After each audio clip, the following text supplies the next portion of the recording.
things are really heating up on the Republican side of the 24 presidential election, aren't they? You've got Donald Trump doing what he's doing. You've got Ron DeSantis doing his very disturbing things in Florida.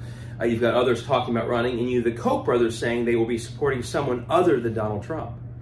And the conversation is sort of turning into this Trump versus non-Trump showdown. But as that happens, it's really important for all of us to remember the bigger picture in the history of the current attack on democracy we're seeing.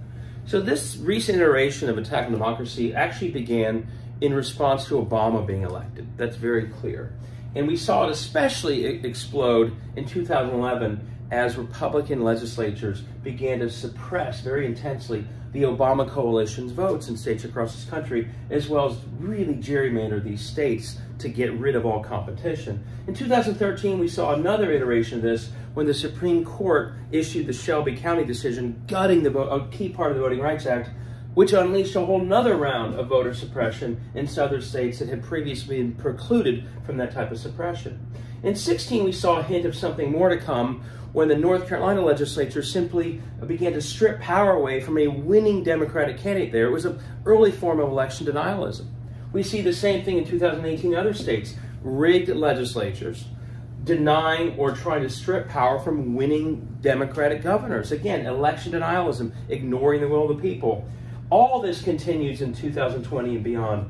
More suppression, more gerrymandering, more election denialism, the ignoring of court orders, the ignoring of constitutions, the ignoring of the will of the people expressed through referenda. This has all been happening ever since 2008 and accelerating. Now, how does Donald Trump fit in all this?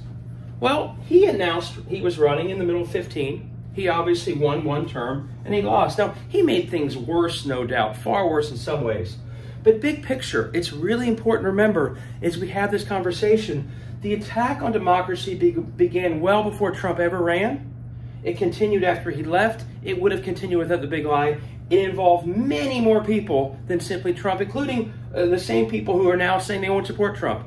This is much bigger than Donald Trump. We have to keep that in mind.